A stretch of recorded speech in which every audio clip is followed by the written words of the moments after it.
she's well-traveled restaurant concept creator and a marketer and an innovator and a businesswoman, Thuraya Taleb.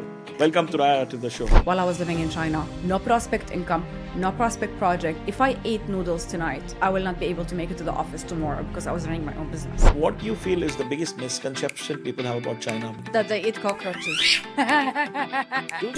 If I tell my dad that, he'll be like, pack your bags and come back. The beggar on the street, if you tell him Mayo Qian means no cash, they will take out a QR code for Alipay and WeChat Pay. Every country has its own weird food habits. That doesn't mean this is good or this is bad. Welcome to License to Explore. This is your host Rohit. This is the show where we uncover the world's most amazing people. This is your podcast, but I dominate it because I'm here. Dubai is very safe. No. City of safety. I was crying my eyes out in the toilet. If I ate noodles tonight, I will not be able to make it to the office tomorrow. How would you define yourself as a traveler? Great question. Every travel you do, you get to be a different person.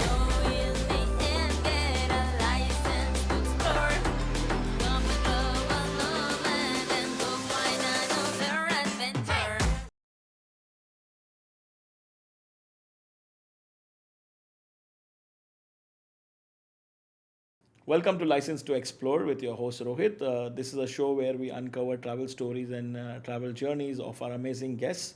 And today we have the amazing guest with us, and she's well traveled, and she is a Lebanese girl, was born in Saudi Arabia, and she took this bold step of booking a one-way ticket to China and just landing up there.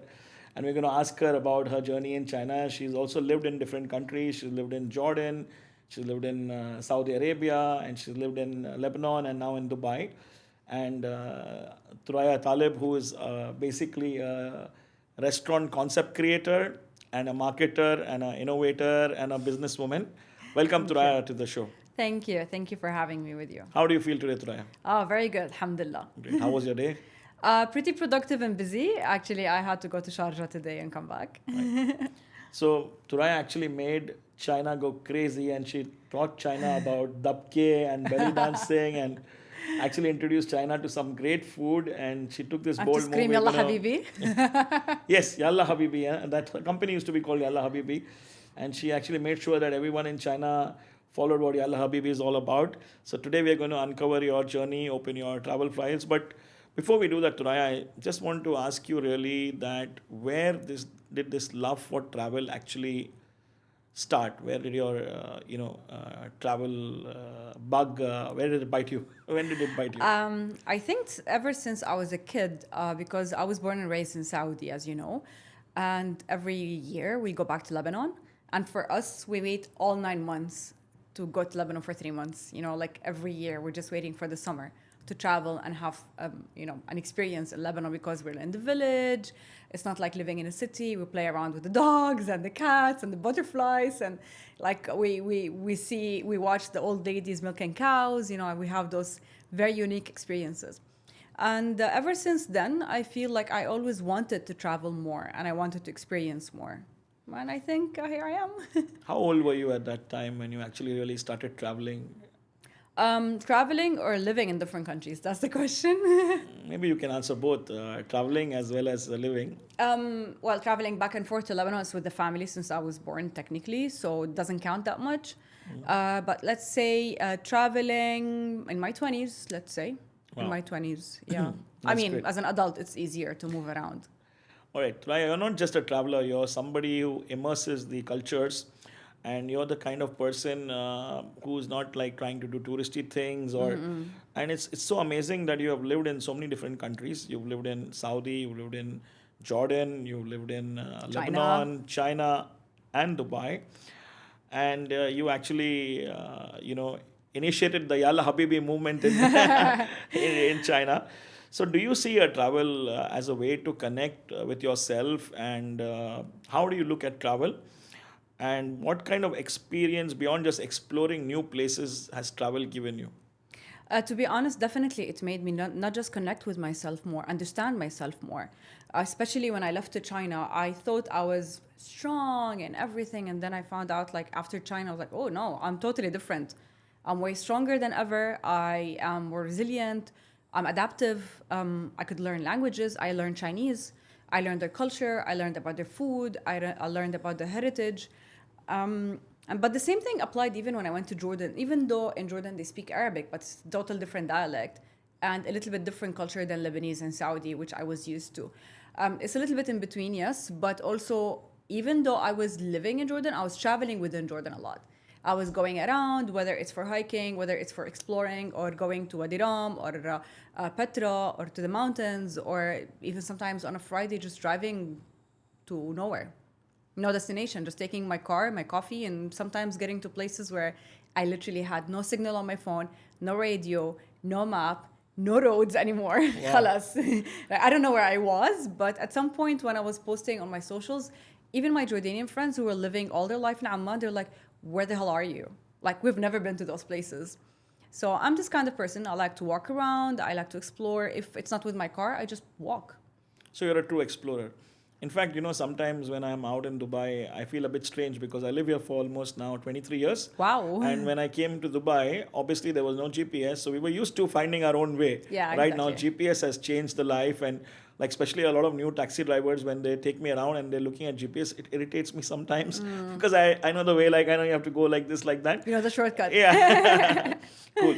So, Thuraya, we want to dig really deep in your China story, but before we do that, I just want to establish to our audience that what is your travel persona? Are you the person who likes to travel on a budget, or you like to travel on luxury trips, or it's a mix of both, or what kind of a traveler? How would you define yourself as a traveler? I would say I'm a cultural / food traveler. Not someone who travel on a budget. I've never stayed in a hostel, let's say. Yeah. Bed But and breakfast. I definitely bed and breakfast, definitely guest houses, definitely Airbnb, definitely boutique hotels. But luxury hotels, not a necessity. If I can afford it, then why not? But it's not a necessity for me. But I do prefer a boutique hotel. I do prefer a local experience. Not necessarily on very low budget, because I really want to be comfortable as well. I want to be in my own space, not to be sharing with other people, or for the safety. I'm an Arab woman at the end of the day. And I'm a grown up, I'm not like a teenager or like early 20s or anything. I'm almost 40 now. So Yeah. I need my comfort and my convenience. And yeah, I would rather enjoy a local experience rather than go to somewhere that is too touristy and something that is too common and everyone knows about. I'd rather have like very, very hidden gems kind of experience, walking around, exploring places people don't go to usually. Awesome. That's great. Thuraya, so on this show, we have this ritual of doing one thing where we ask every guest, and I mean everyone who comes to the show, that no question asked today, if I actually handed you out a first class ticket, where would you go and why? Can I exchange that for 5 economy tickets? You could. I mean, that's a And good go to idea. 5 destinations? Why not? So you're not the person who believes in traveling in luxury. No, and- it's like definitely if it's a long distance Yeah. trip, like for example New Zealand, I definitely would love to go to New Zealand and Australia and explore Correct. that part of the world. Since it's a very, very, very long journey, I don't mind going on a first class, or Fiji, for example. Yeah. But do I prefer first class over going to multiple destinations? I'd rather go to multiple destinations, definitely. Great. So the last guest on our show, she chose Colombia. And I've been to Colombia, I've been to I Bogota. would definitely go to Latin America, for sure. Yeah, because that's too far. It makes sense to use a First class ticket to first-class Mexico. But if I get there, I might not come back. That's possible. I might not come The back. place might mesmerize you, and it might, you might start belonging there. I think I'm a Latina in my previous life. I think I was a Latina. So I don't know. Awesome. And we also spoke about one interesting thing that she shared with me, that Star Alliance, because you mentioned 5 countries or 5 tickets, 5 economic class tickets rather than one first class ticket. She mentioned that Star Alliance actually has a around the world ticket. I have heard of that. Yeah, and Yeah. she actually used that ticket many years ago, Wow. maybe 10 years ago. She bought that ticket for $1,500 10 years ago. Wow. Today it costs today they still offer that ticket, and it costs around $5,500. But you get to choose 15 places around the world, and you get to Actually, cover a that's a very certain good amount of price. miles. Like it has a mileage limit. that you can travel so many miles. I was researching about it, and it's kind of very interesting and That's very very interesting. inspiring. Yes, very interesting. I Definitely. think you'll like this idea. Yes, of course. All right, so let's now try to dig deeper into your travel dossier and your travel profile and where you've been to, what you've done. But before we actually dig really into China topic, because that's really at the back of my mind and I want to really pick your mind on it, I want to understand your global nomad life, which I think you're like a global nomad because you lived in across Saudi Arabia, Jordan, China, Lebanon, and now Dubai. So, can you tell me about each of these places, like maybe one or two things that actually, you took away or that stayed with you from these experiences of Oh. living in these places, not just traveling? Saudi coffee for sure. Wow. I literally had Saudi coffee just now before coming. So, as a Lebanese family growing up in Saudi, there are some of the habits and the cultural elements that we adopted, which is Saudi coffee in Ramadan. Literally every day in Ramadan, growing up, we had Saudi coffee at home. So now I make it here in Dubai. Wow. And I made all my friends try it and get addicted to it. So every day in Ramadan, I have to have Saudi coffee. Otherwise, I don't feel like it's Ramadan for me. And of course, paired with dates and all of these things. And definitely, I do love Saudi music and culture. I didn't get too much into Saudi culture as much as I would have loved to, because back in the days when I was growing up there, it was a little bit different than today. I grew up in international schools. I grew up in a Lebanese, Levant, expat bubble kind of thing. Middle Eastern. So there were some limitations, but it was not in my hand. Okay. But definitely within Saudi, we did travel, not too much, but my dad has always made the effort to, show us around. We would go to Taif when we can. We would go to Riyadh when we can. Of course, Riyadh back in the days, it was totally different than today. I'm still getting cultural shock every time I go there and see things differently. I'm like, ooh, I was can there, drive now. I was there last year, and it's kind of, it's really evolved. Riyadh, The changes better, are interesting, of course, yeah. Even in Jeddah, the changes are very interesting. But definitely, I do love and miss the food in Jeddah. Especially the street food, like the Hijazi cuisine, the balila and the tamis.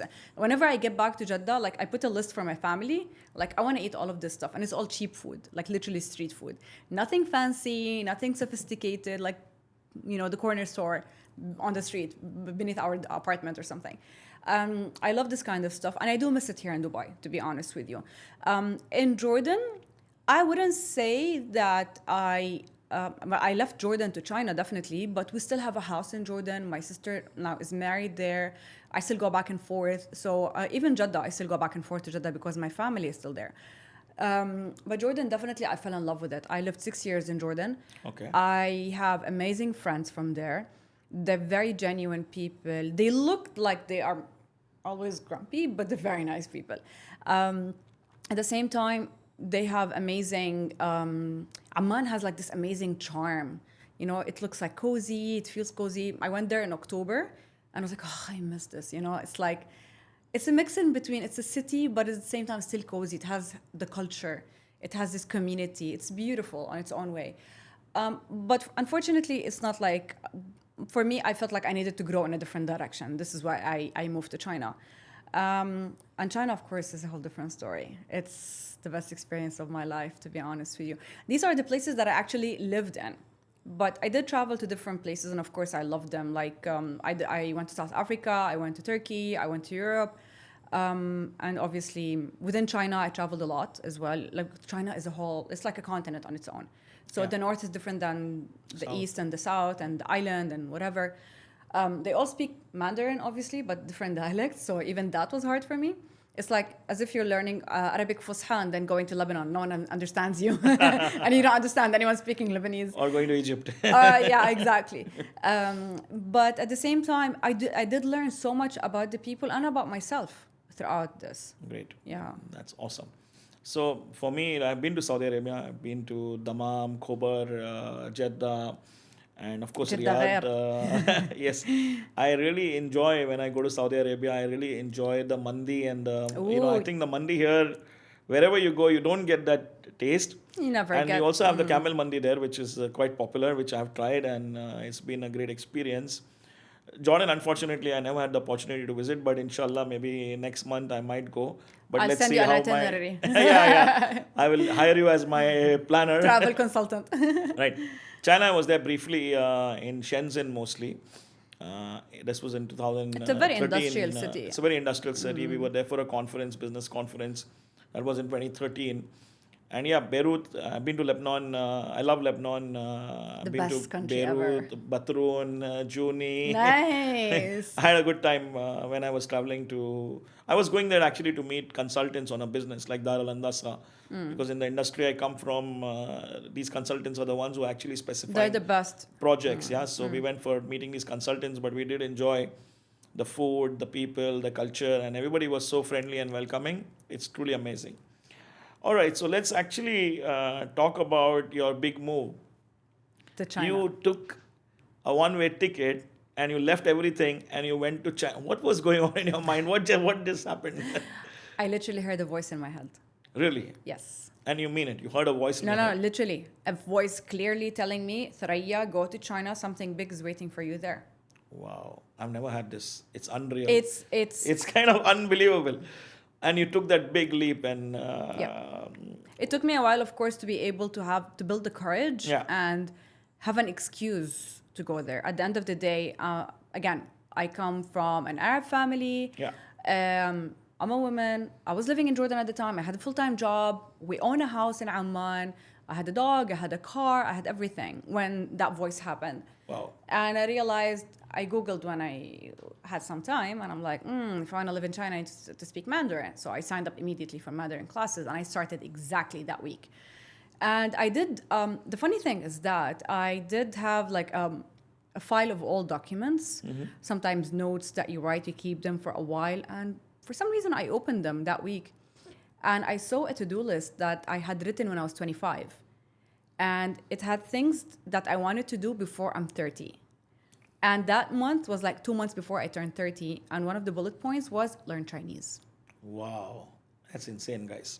And It's I really started amazing. learning Chinese. So I tried to get a job or a scholarship or anything. And when a job worked, the visa didn't work. And when I got very high grades to secure a scholarship, the grades came out after the scholarship deadline application was over to get to go learn Chinese.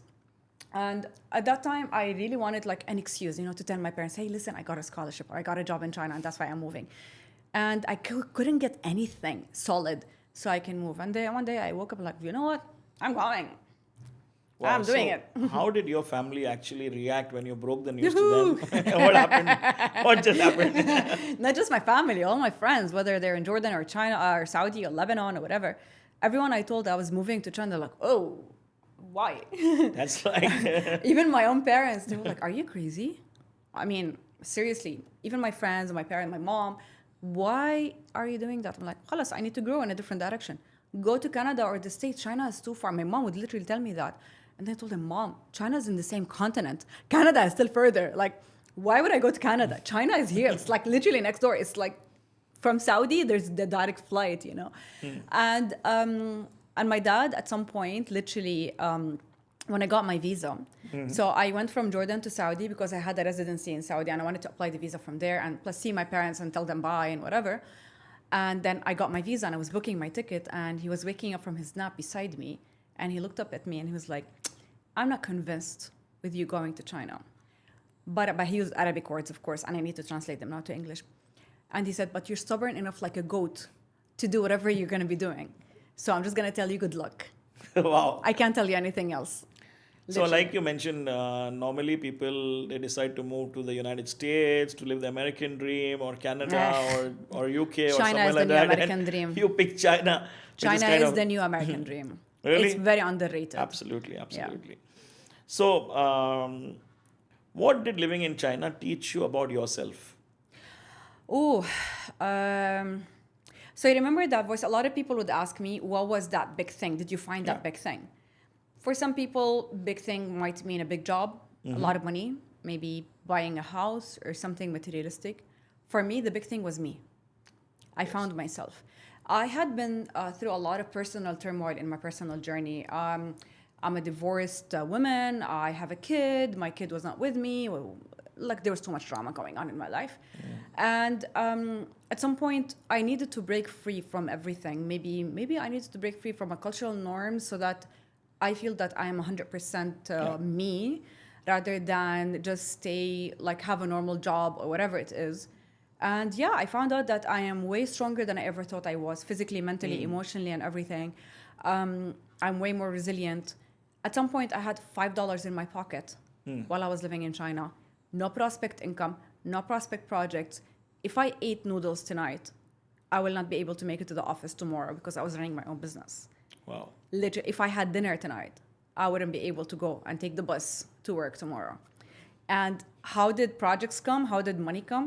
God was there, And I didn't even have, my ego was like, I came to China on my own. I'm going to make it on my own.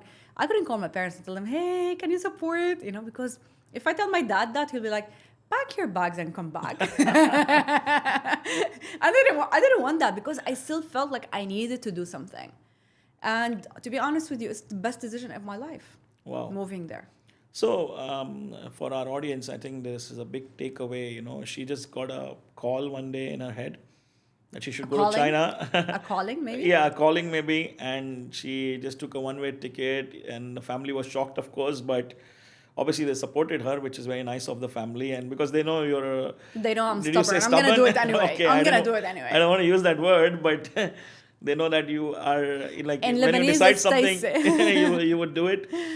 And there was no way for them to stop you, but they blessed you and they supported Yeah. you. And and you said that for you, like, what was that big thing? You said that it was not anything materialistic, but you discovered yourself there. You found yourself there, right? Yep, 100%. So, and adding to that, what I would want to understand, look, every country has a unique and a different culture, right? So I think you said that you connected a lot with the culture there, Yeah, right? of course. So what did actually, what is the biggest cultural lesson you learned from the Chinese people? What did they really teach you, or what did you learn from them? Oh, their resilience. They're very resilient people as well. The things that they have been through that we don't know of.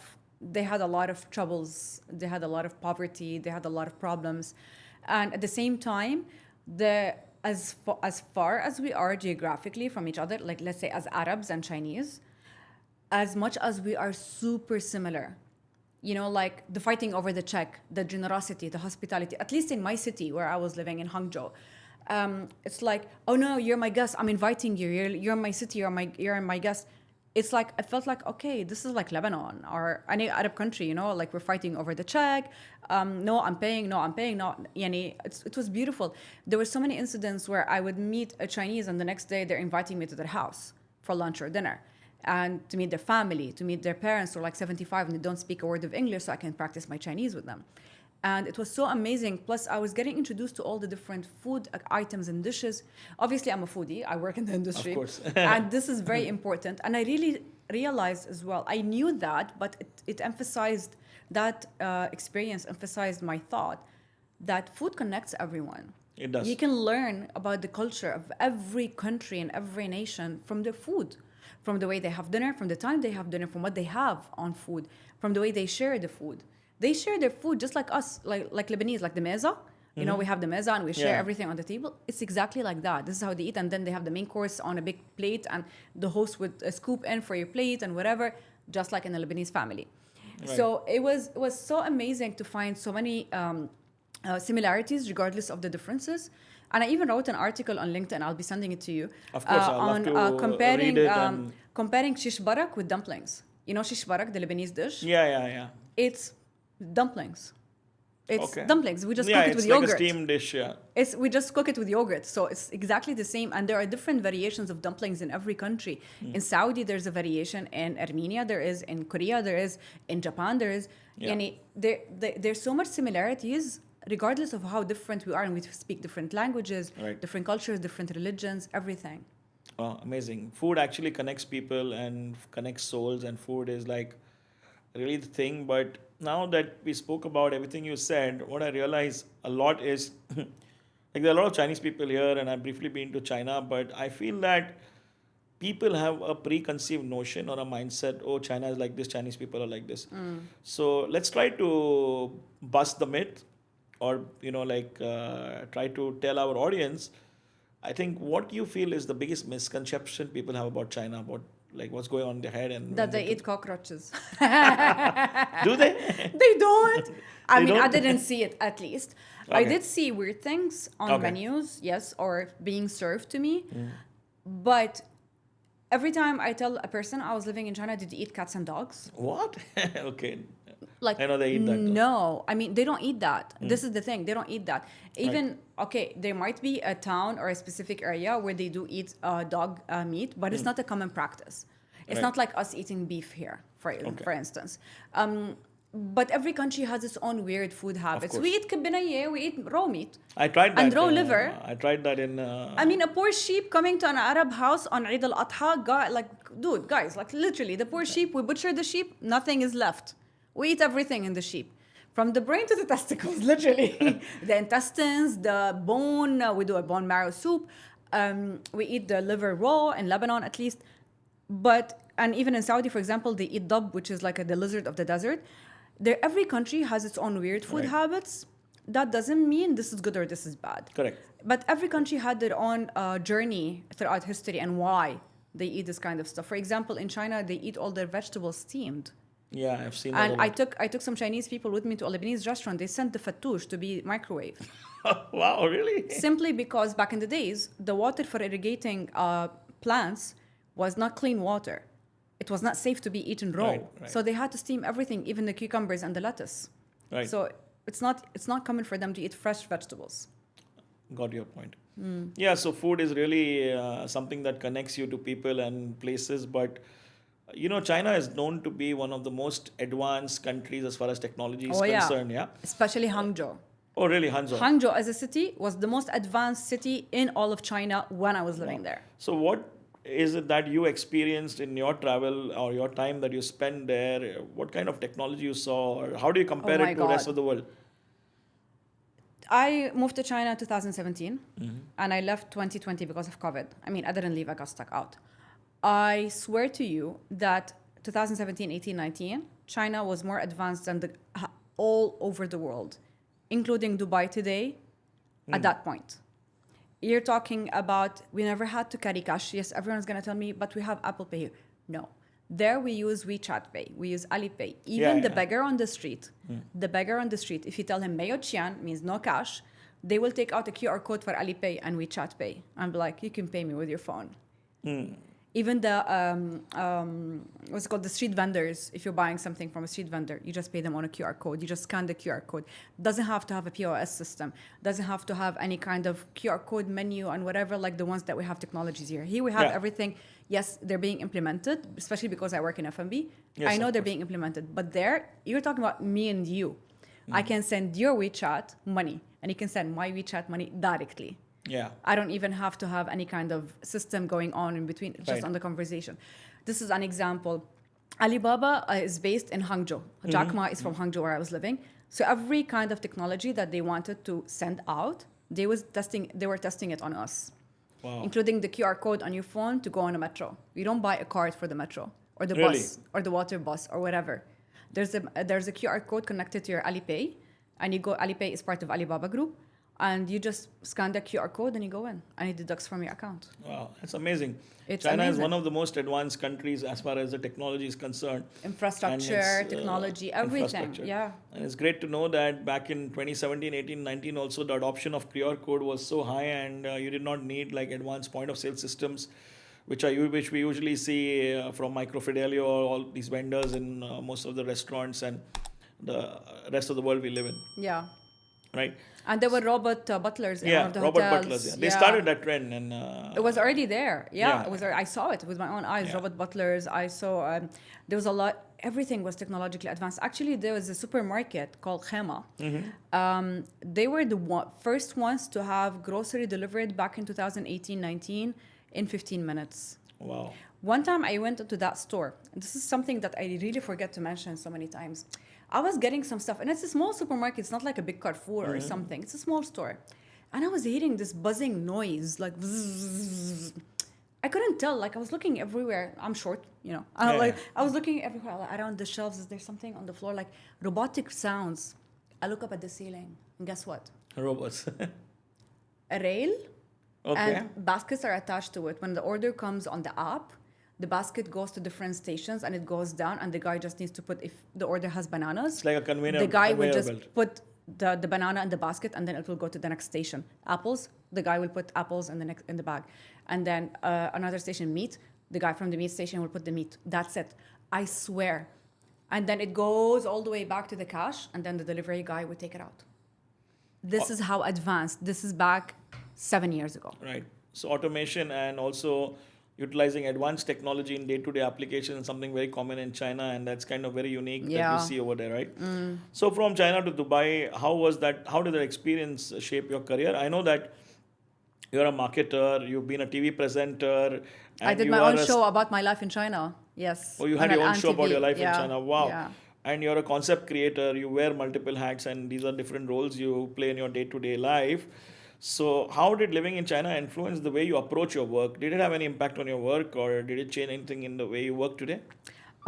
Definitely with my character, with my personality, knowing that I am stronger than I ever thought, or I can do whatever I want to do. I always had, maybe I thought I was strong and I thought I can do everything, but I always had some limiting beliefs. And when I moved to China, and I'm like, you know what? If I can live in China, I can live anywhere else in the world. If I can live in China, I can do anything, literally. And to be honest with you, a few years back, if you tell me move to Dubai, I wouldn't have moved to Dubai. But before China, at least. Actually, I did get a job offer to move to Dubai in 2016 with my ex-company, with my ex-employer, whom I love. But I was like, nope, I'm going to China. And I did get a job offer from another company. I was like, nope, I'm going to China. I was being headhunted out of Jordan. I'm like, no, guys, I'm moving to China. And at that time, I was not interested in moving to another Arab country. And after I moved to China, I escaped to Lebanon during COVID. That was a whole different experience. Because literally I had no plans to leave China. I left everything at home, my clothes, my degrees, everything. But then when things happened and the whole world stopped, eventually I was headhunted again to Dubai, and I came here. I didn't enjoy my experience with that job. And I was like, you know what? I'm not enjoying this experience. I'm quitting. And it was like, okay, so what's next for Thuraya? And it was literally during COVID, it was like 5 people per table. You still have to wear a mask. You still have to do a PCR test if you're traveling anywhere. So it was still limited. It's not like the Dubai we know today. I was like, you know what? I'm going to start my own company all over again from scratch. I had to borrow money from my dad to be able to start a company because I came to Dubai with no money on my name. I went to China with a little bit of money. I came to Dubai with zero money, literally. And at that point, if I didn't have that experience starting from scratch in China, I wouldn't have been able to do it again from Dubai, to be honest with you. I wouldn't have had the courage. And my mom called me a few days after I quit that job. And she was like, hey, how's it going? I do remember like last week you told me you were not that happy with that job. What happened with you and whatever? I was like, yeah, mom, I quit khalas, like I'm done. I was like, okay, yeah, no problem, good luck and whatever. What are you doing next? Blah, blah, blah, blah. And that evening, my dad called me and he was like, yeah, I just came back from work and your mom was telling me that you quit your job. Why? Did anyone annoy you? What happened and whatever? I was like, khalas, I didn't find myself. I don't fit into that company. And he was like, what are you doing next? I'm like, yeah, I'm going to figure it out. Maybe start my own business and whatever. He said one sentence that is still sticking in my head till today. And again, he said it in Arabic, but I'm going to translate it in English. He said, you're strong enough and I won't be scared for you. Wherever you land, wherever you're thrown, whatever like the life throws you at, you're going to land on your feet. Whatever life throws at you, you're going to land at your feet. It's an amazing sentence said by Thuraya's father in Arabic. And she landed in Dubai, and that's your next chapter, Dubai. So let's dig a little bit into your Dubai chapter. But before that, let's try to understand from your perspective. Let's try to compare Dubai versus China, the lifestyle comparison, because you just came from Hangzhou. China and you... Hangzhou. China is a huge country, to be honest. Let's be fair. Because Dubai is a city and UAE we are in. So let's say not China, UAE, but Hangzhou versus Dubai. When you came here, mainly from a lifestyle perspective, what did you notice here and what changed and how you want to describe that? I mean, okay, we all know that in China, I mean, at least in Hangzhou back in the day, everything was way cheaper than here, but we still had a quality life kind of. But at the same time, it's not like the same experiences that you have here. For example, in Dubai, I wouldn't say I can live without a car. I have to drive. Ever since I came here, I had a car. In China, you don't need a car. You'd be stupid to get a car, to be honest with you, unless it's your job that requires to go to different cities throughout the day and whatever, and that's when you actually need to have a car full time. The transportation is convenient, it's affordable, it's connected, everything is manageable. You can walk for hours. It's a walking friendly city. Right. Of course, the weather is different. The weather is totally different in here. You're talking about extremely cold and snowy and rainy in winter, and extremely hot and rainy in summer. But fall and spring are gorgeous. It's like heaven on earth, literally. Even in winter, when it snows, it's heaven on earth. It's beautiful. There's so much culture. There's so much greenery. There's so much lakes, rivers. Actually, Hangzhou is famous for having the most mystical, I don't know, like lake where all the love stories and the Chinese myth and history have happened there. Wow. You know, the snake and the princess and the pagoda tower and the broken bridge and all of these places. It's beyond gorgeous. Like you would be in downtown at the lake, and there's a huge fountain show. With all due respect to the Dubai fountain, that fountain is in a lake, in a normal, natural lake. Wow. And the green tea plantations are behind you, like behind that lake, the fountain. Like literally, green tea plantations, you can go there and you can actually pick the tea with the farmers and roast your own tea. And the most expensive kinds of tea come from Hangzhou. Of course, Chinese tea is very popular and very In famous. specific, that tea that comes from Hangzhou, in 2015, there was 1 kilogram sold for $15,000. Wow. That's 1 kilogram. insane. $15,000. It's called the for royalty. 1 kilo of tea. The royalty. Longines cha is Longines called cha. the royalty. Cha. Because Hangzhou, at some point, 3,000 years ago, was the capital of the empire of China. Okay. And Marco Polo, during his travels, he said, Hangzhou is the most splendid city my eyes have ever seen. Wow. This is how gorgeous. And they still preserve that heritage and culture with the technology. That's and it's a amazing. 10 million people city, but at the same time, you feel like, oh, I feel like I'm in a very cozy place, like a village, but it's like advanced, like that mixed feeling, you know, like, oh, I love it. I love this mixed feeling, you know. The people are so nice. They're so friendly.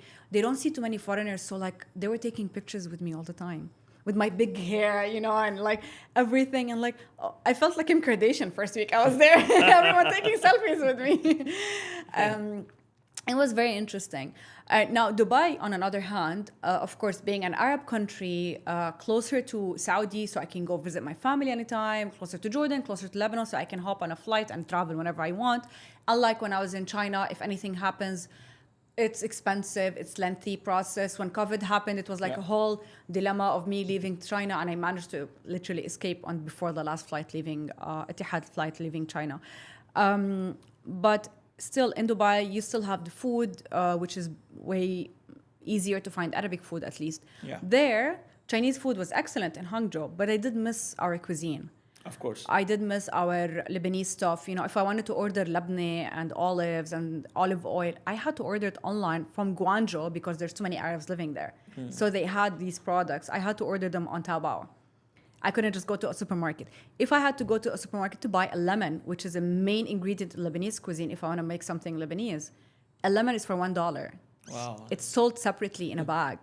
They don't use it in their cuisine. For them, it's like a luxury thing. Nice. And one time I was buying like a kilogram of lemon, like we do as Lebanese. We buy like those big bags because we have like a lot of lemon in our food. And everyone was looking at me in the supermarket like, She's what are gone you crazy. buying? What are you buying? So yeah, I had different experiences. But at the same time, living in Dubai, I can't complain. Both cities have been very safe for women, very safe to walk around any time of the day. I could cycle back home at 3 a.m. in the morning. I could walk at 12 a.m. looking for a pharmacy to get a medicine.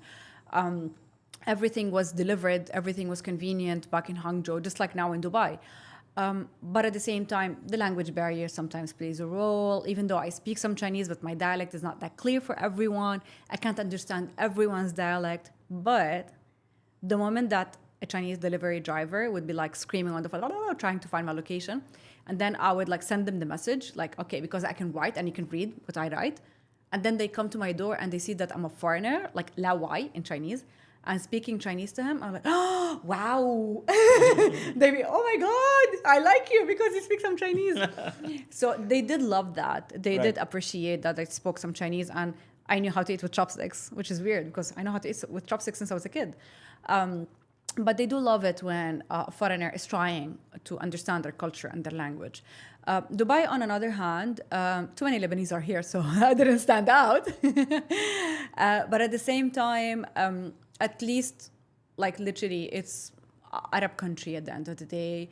I've been going around inside UAE as well. I've been going to Fujairah, to Umm Al Quwain, to Ras Al Khaim. I go hiking. I do some different activities, off-roading with my friends. But it's a different experience. It's totally different than Amazing. China. Yeah. So yeah, guys, a lot of takeaways from what you just mentioned. Like living in Dubai, you definitely need a car, and in China, of course, you definitely don't need a car. No, you don't need a By car. the way, I have been living here 23 years and I don't drive. I don't have a car. And Oh my I God. manage. It's amazing, right? Oh It's my God. surprising. So you found somebody strange, but what you mentioned about is the lush gardens and the tea over there and those kind of things. The nature, of course, now UAE has good nature in Ras Al Khaimah or Umm Al Quwain and these places, but in Dubai we miss that because Dubai is all kind of handmade, Yeah, everything is man-made. man-made. The beach is man-made, And you mentioned that the cuisine part, the Chinese cuisine is great, and you really enjoyed that to whatever extent. But you're missing your cuisine, yeah? And this is closer to home, and Yeah, you can and easily especially go in to. Hangzhou. Hangzhou was, we didn't have too many expats like in Shanghai, for example. Yeah. Shanghai, you're talking at that point when I was there were 1 million expat residents with a working visa. That we have different categories of visas in China. Right. With a Z visa, which is an employee visa, we had 1 million registered with a Z visa at that point. That's aside from the families and the kids and the student visa students and a freelance visa or the owner visa or whatever, investor visa. So imagine how many foreigners. You walk in Shanghai, you see a lot of foreigners, and so many Chinese speak English. But in Hangzhou, it's not that common. So sometimes when I'm like, I need a little bit of an international exposure kind of feeling, I take the train next door to Shanghai because it's literally 1 hour away. Right. I go spend the day in close by. Shanghai or the weekend, and I come back to Hangzhou. And then I'm like, okay, I'm back to China. And she was always followed by the Chinese paparazzi, being the Kim Kardashian, the Lebanese Kim Kardashian, or the Shakira of that part of the world. Right. Let's talk a little bit about since you are from the creative field, you build concepts for restaurants and all that. So Dubai is constantly reinventing itself, right? All the time. We see that Dubai, too many good concepts are coming here. So would you say it's the perfect place for new concepts from your point of view, Dubai? Yes and no. All right. Please explain. Yes and no. When you're talking about the F&B industry, it's too competitive. It's becoming too repetitive, copy-paste.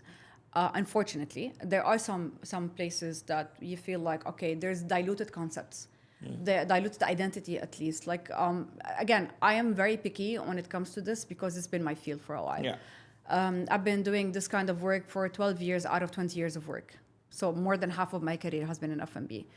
And I am a foodie myself, and I like to appreciate food with the whole experience. It's not just the food itself. Right. So if I'm going to a Chinese restaurant, I want to enjoy my Chinese food with a Chinese ambiance, with a Chinese sense, with the Chinese music in the background, not with rock music, for example. It's all elements that come together to build the experience. Right. I'm not saying that I had this experience in Dubai per se, but there are some places that have diluted concepts. It's a little bit more bling bling style rather than the actual core of F&B concepts. There's a lot of places, if you scratch down the service, is not what it's saying. Right. There's not much value for money for the experience overall. In some places, again, there are some places that are excellent and impeccable, and they deserve a Michelin star, and they deserve to be on 50 Best, and they deserve to be mentioned on every PR and magazine and newspaper and whatever it is. But considering there are too many players in the market, the percentage of restaurants that do have a solid identity is small. Whereas in China, yes, there are restaurants who cannot be operating as restaurants from my perspective, like, okay, the food is crap, or this is not food, for example. But at the same time, you would see a small restaurant that has a solid identity more than anything else, or a small concept. In Jeddah, in Saudi, there are places have been operating for like 40 years. Yeah. Without any major bling bling style of whatever you want to call it, promotion or something. So what I understood from what you're saying, that the concepts here are diluted or sort of like mixed concepts. There's too many. There's too many. The market is saturated, and a lot of people are doing copy paste. So it throws you off because you're a foodie and you love these concepts.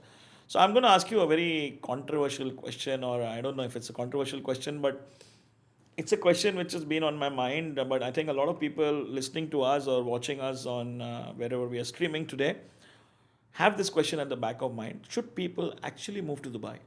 What's your take on that? Also, yes and no. It depends on your character. It depends on your objective in life. It depends on your age. It depends on your budget. It depends on are you coming to look for a job as a junior? Are you coming to look for a job as a senior? Are you coming to open a new business?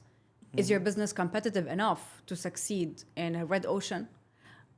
If you're opening a restaurant, are you doing some unique, very killer idea and you know that the moment you open, people are going to love you and love your concept? Or are you coming to retire? So it all depends on all of these elements. And to be honest with you, it's not easy to just move to Dubai and look for a job anymore, not like 20 years ago. Yeah. 20, 25 years ago, anyone who would land in Dubai, they'll get the job tomorrow from any nationality.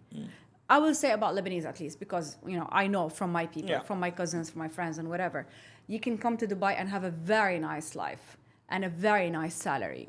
20 years ago, fresh graduate, straight out of university, coming to Dubai, landing a very good job in media and advertising and whatever it is. Now, it's not the same. Right. It's too competitive as well. I think I can relate to what you're saying because things have evolved. There's too much competition. There's lots of people And it's a moving lot here. more expensive. And And the the salaries are still low. Salaries are low. The cost of living has gone up. The bar has raised. Okay, you can live a life here on a budget if you want to, but then you will not have the best of your life, right? And the thing you mentioned that it depends, like why you're moving here, what's your purpose to move here, and whether you should really make that move because maybe you're already comfortable and you will disrupt your life by making the move, right? So it's not for everybody. Although social media might tell you otherwise because people look at social media and feel that, oh, Dubai The bling-bling lifestyle, the bling-bling, yeah. the Ferraris, the Lamborghinis, the influencers. And then they come here and they're like, oh yeah, I need to take a bus. Correct, the metro, the yes. bus. No, Okay. but to be honest, I think if you do have a budget to be able to sustain a good life for like, let's say a year, like savings, to actually figure out what you want and like rent a decent apartment, rent a car, move around, get to network and meet people. Networking is very important in Dubai. And finding your right circle at the end of the day, if you don't even make your own social circle, you will not enjoy living here. Even if you're making thousands of dollars. Yeah. At the end of the day, you need people who look like you and who act like you, who like things like you do. So that because we need the social element in our lives. You cannot live on our own. And it's not as easy as in our countries, let's say in Lebanon or in Jordan or even in Saudi, at least because I grew up there. So I grew up with a big community already. I lived in a school with thousands of people who are like me, expats living in Saudi, Arab people living in Saudi. So we did grow up in the same culture, in the same background, even though we come from different backgrounds originally. But the Jordanian, the Syrian, the Palestinian, the Afghani, the Indian, the Egyptian, the American, whatever it is, we all grew up studying the same things, learning the same things, experiencing the same things. And then suddenly everyone in Dubai is coming from all these different pools of cultures and everything. And I might not be interested in your interests, for example. You might not be interested in my interest. So this is challenging. At the same time, when it comes to the cost, if you're able to manage your costs while you actually penetrate the market and figure out what you want to do. Because so many people are living, again, back to the objective and why they're coming to Dubai. If they're escaping a war is one thing. If they're just leaving for the escaping taxes in their countries, it's another thing. If they're leaving because literally their situation is miserable in the country or like they're living on the street and then living in a partition here for Dubai for them and Dubai is okay, is better than living on the street in their country, then maybe it's different. Right. But for me, for example, if I own a house in Jordan, I own a house, not me, my family owns, owns houses. If something happens, I just pack and go. It's not like it's not like I have to be here because otherwise I will be on the street. Got you. So my takeaway from you would be that Dubai is not for everyone. So it depends on your situation because from person to person and what you're doing Your in your skills, country, whether your you're from competitive advantage, skills, competitive advantage, and like whether you're from Jordan or Lebanon or Saudi Arabia or India or Egypt, because maybe your situation in your country is different. And maybe there's reasons for you to move, then you should move, but maybe not. So just don't blindly look at social media and make those decisions. Be a bit mindful, talk to real people. That's why we have this kind of podcast to talk to real people and share real real life experiences rather than because today we are in the world of AI No and fake you can go to promises. Chat No fake GPT and promises. get Yeah. yeah. So it's real opinions of real people who have lived here, spent time here. So right, let's move to the next section of questions. Now this is kind of like everyone, all of us have some travel hacks, or this is for our audience to understand what kind of travel hacks or tricks you use. So my first question is that what's a travel hack most people don't know about? Like, there must be some travel hack that people don't know. Would you like to I share wouldn't something? really call it a hack per se. Okay. I'm not like this kind of person who is like gonna give you all like those travel bloggers. There are people who are experts in this and they know exactly when to buy a ticket and when not to buy a ticket. But I would say for flights, definitely minimize your layovers. I would rather recommend that because the more layovers, the more money you're going to be spending and the more time you're going to be spending, and you get tired and grumpy and you might lose your luggage and whatever. And losing luggage means cost, Yeah. But I would say try to book in advance. The more you book in advance, at least you will find better deals. And for hotels, for example, or accommodation, I would always try to find something, of course, towards the area where I want to explore rather than far and spend my money on taxis or transportation and my Makes sense. time in taxis and transportation. And at the same time, I'd rather go live in a local experience rather than in a luxury hotel, as I mentioned. So the only time I think I booked in a luxury, expensive hotel, let's say, was one time I went to Riyadh and I had a conference. I was moderating a panel at the conference and I stayed in the same hotel. Yeah, because Like of so it was more convenience. convenient because literally Yeah, because you Riyadh might is want to go huge and and the change or do traffic something, and with it because I looked for something else and then I looked into the how much Uber would cost me and it would have been the same with wasted time on the road. I didn't want to be late to the conference and whatever. It was literally like I came down to the conference. But otherwise, this is because literally it was a work thing. Otherwise, when I'm doing anything like, for example, in Italy, when I went to Napoli, it was literally a guest house kind of thing, like a bed and breakfast. Yeah. It's like a 4-floor building, no elevator. I had to carry my luggage upstairs.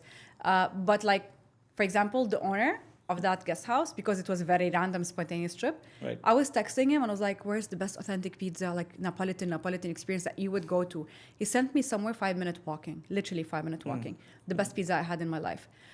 And then he gave me the number of his friend, who apparently is a friend of my friend from Dubai, who's also from Napoli. That's why I trusted that guy. And she was like, yeah, he's my friend from 20 years, go out with him. He showed me around like a local in wow, Napoli. that's amazing. And then the next day, that owner of the guest house took me with his girlfriend and his other friend to a secret beach with a boat and whatever. It's like, it's amazing. It was, I don't know anything touristic in Napoli. I know local experiences now in Great, Napoli. So really, I think from whatever you're saying, the takeaway is try to book flights early. Don't try to book layovers because you can probably miss flights, or it can be more expensive and you can lose your baggage, and that's going to add up more to your cost.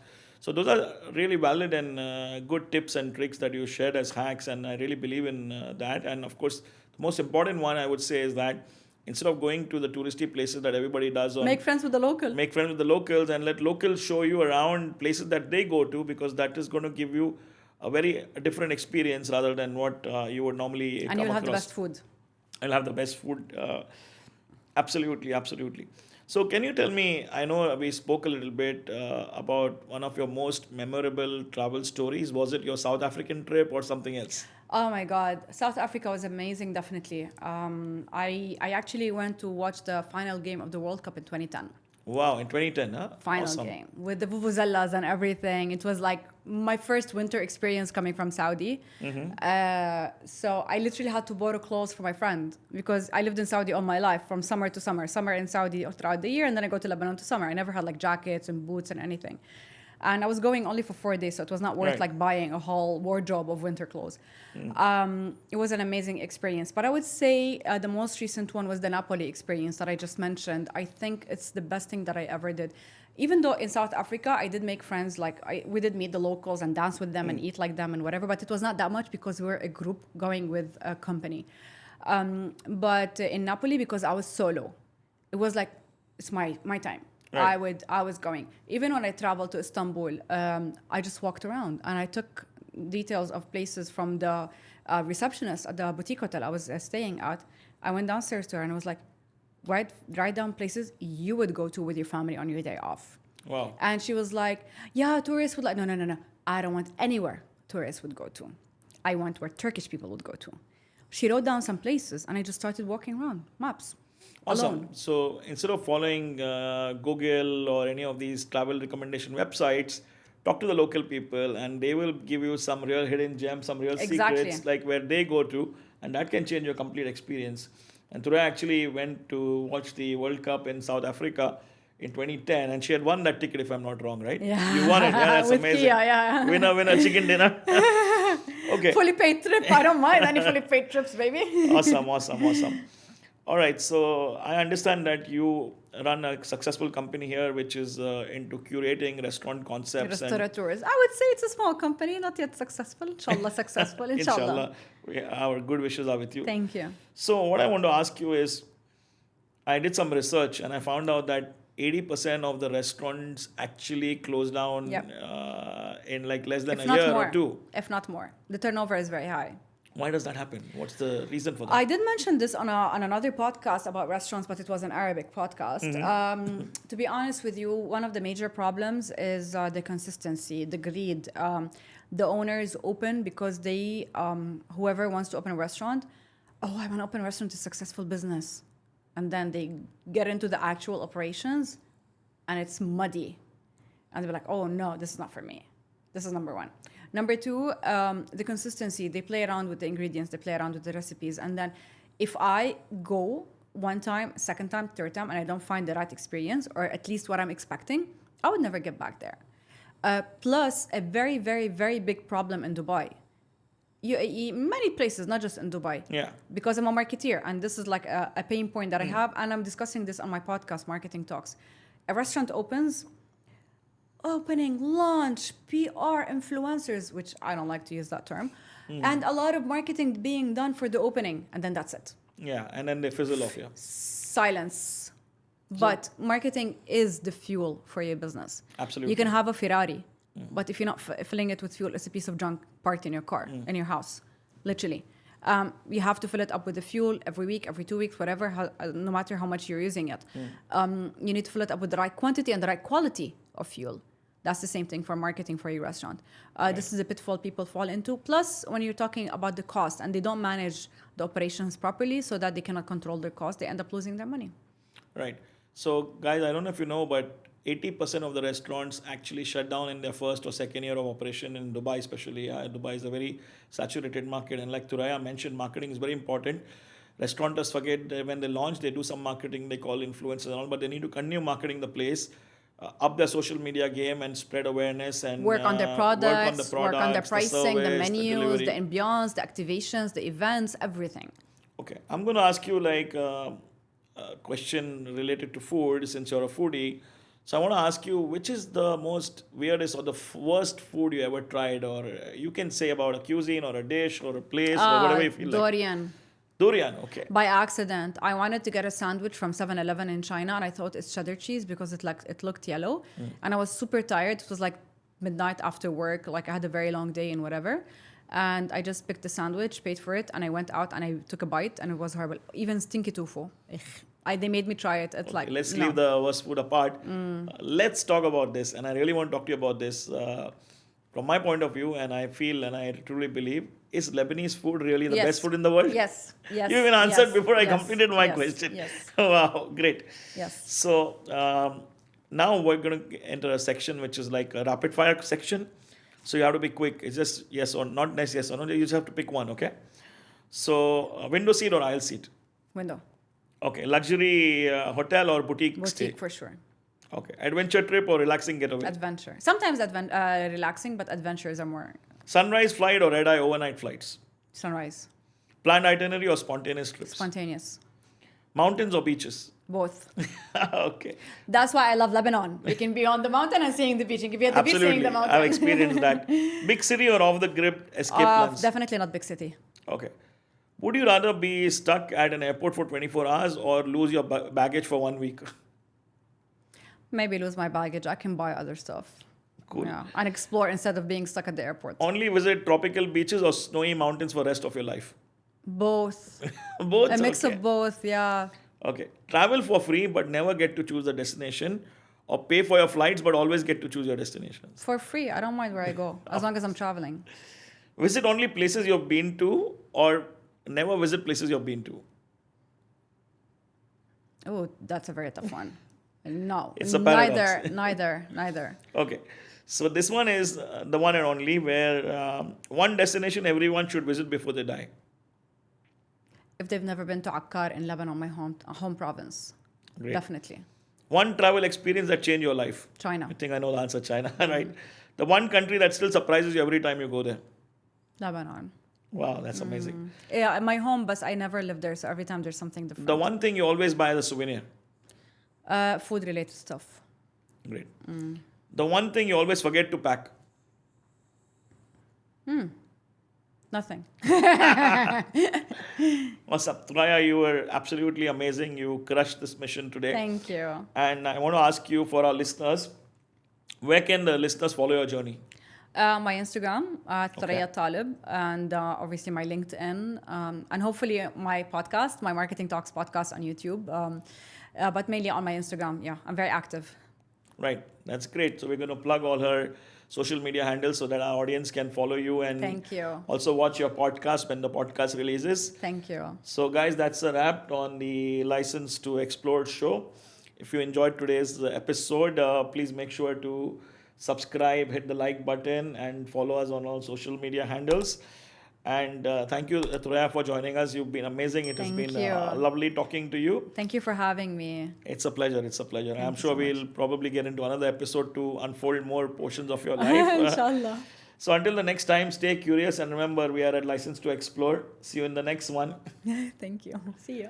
Lebanon for 3 months. You know, like every year, we're just waiting for the summer to travel and have traveling in my 20s, let's say. This is your host Rohit, and today in the studio I have an amazing personality who has traveled to more than 73 countries, and not just Earth, but his vision is so deep. He's actually now exploring how you can actually travel to space, and he's the founder of Vanda Group. Let's welcome to the show Francisco Augusto.